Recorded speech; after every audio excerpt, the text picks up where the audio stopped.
अध्याय 9 सब कुछ उजागर हो गया। मैं अपनी आंखें खोलता हूँ लेकिन तुरंत फिर से बंद कर लेता हूँ क्योंकि रोशनी बहुत तेज है। मैं कुछ बार पलकें झपका हूँ ताकि रोशनी के अनुकूल हो सकूं। जब मेरी आंखें पूरी तरह से समायोजित हो जाती हैं तो मैं चारों ओर देखता हूँ और पाता हूँ कि मैं एक बिस्तर पर हूँ और हर जगह सफेदी ही सफेदी है।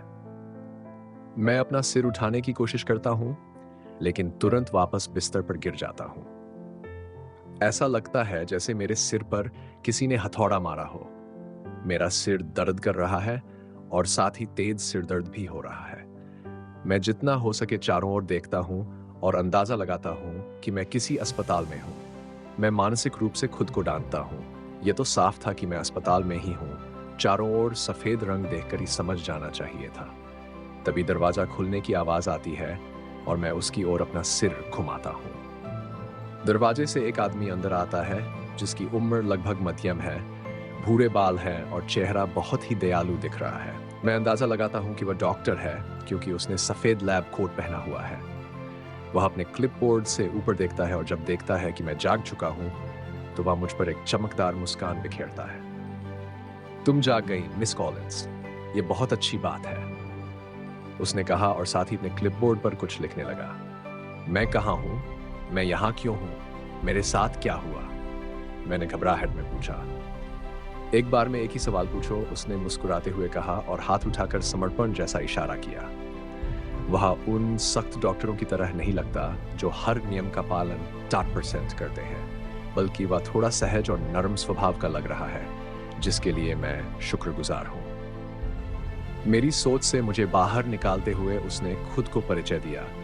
मेरा नाम डॉक्टर एंथनी स्टार्क है, लेकिन तुम मुझे टोनी कह सकती हो। मैं तुम्हारा डॉक्टर हूँ और जब तक तुम अस्पताल से डिस्चार्ज नहीं हो जाती तब तक तुम्हारा इलाज मैं ही करूँगा। तुम्हें 2 दिन पहले मेडेलिन अस्पताल लाया गया था। जब तुम्हें यहाँ लाया गया तुम बेहोश थी। तुम्हारे सिर के पीछे चोट थी और शरीर पर कुछ चोटों और खरोंच के निशान थे, लेकिन सौभाग्य से चोट इतनी गंभीर नहीं थी।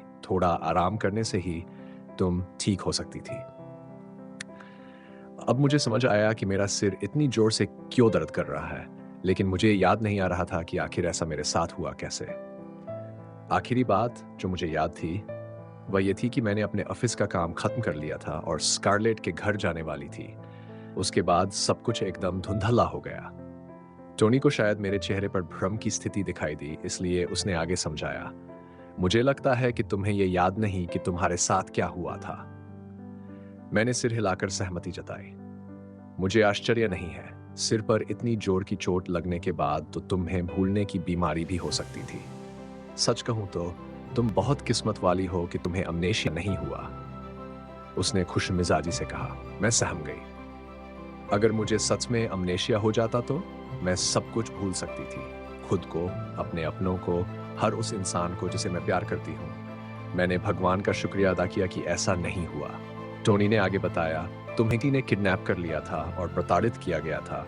हालांकि तुम्हारे मुकाबले तुम्हारी दोस्त की हालत ज्यादा खराब थी। वह अब भी बेहोश है और लगभग मरने वाली थी, लेकिन समय रहते उसे अस्पताल ले आया गया जिससे उसकी जान बच गई। स्कारलेट जैसे ही उसका नाम मेरे दिमाग में आया, मेरे दिमाग में कुछ धुंधली यादें चमकने लगी। अचानक मुझे कुछ झलकियां दिखने लगी जो मैंने पहले नहीं देखी थी। स्कारलेट किसी आदमी के हाथों बुरी तरह पीड़ित हो रही थी। मेरी सांस तेज हो गई और सिर में तेज दर्द उठने लगा।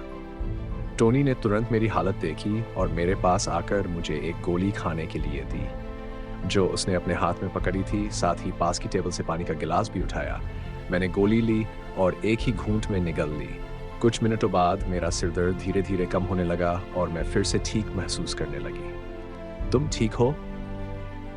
टोनी ने चिंतित स्वर में पूछा। मैंने बस सिर हिलाकर जवाब दिया। अच्छी बात है। मुझे पता है कि तुम्हारे पास और भी सवाल होंगे और उन्हीं का जवाब देने के लिए यहाँ एक पुलिस अधिकारी मौजूद है। वह तुम्हें पूरी घटना के बारे में बताएगा और तुमसे कुछ सवाल भी पूछेगा। क्या मैं उसे अभी बुलाऊं? मैंने हल्की आवाज में हाँ कहा। ठीक है, कुछ मिनट रुको, मैं उसे बुला कर लाता हूं, कहकर टोनी दरवाजे की ओर बढ़ गया। बाहर जाते ही उसने दरवाजा बंद कर दिया। उसके जाने के बाद मैंने फिर से सब कुछ याद करने की कोशिश की, लेकिन मेरी यादें अब भी धुंधली थीं। मुझे बस कुछ तस्वीरें याद आई। स्कारलेट को किसी ने प्रताड़ित किया, लेकिन उससे ज्यादा कुछ भी याद नहीं आया। ज्यादा सोचने से सिर फिर से दर्द करने लगा, इसलिए मैंने और याद करने की कोशिश छोड़ दी और पुलिस अधिकारी के आने का इंतजार करने लगी। मेरी आंखों से कुछ आंसू गिर पड़े। मैं स्कारलेट के बारे में सोच रही थी, अगर उसे कुछ हो जाता तो। थोड़ी देर बाद दरवाजे पर एक दस्तक हुई। अंदर आ सकते हैं? हाँ, मैंने कहा। दरवाजा खुला और एक पुलिस अधिकारी अंदर आया। उसकी शक्ल कुछ जानी पहचानी लग रही थी, लेकिन मैं याद नहीं कर पाई कि मैंने उसे कहाँ देखा है। मैंने दिमाग पर जोर डाला और फिर अचानक याद आया।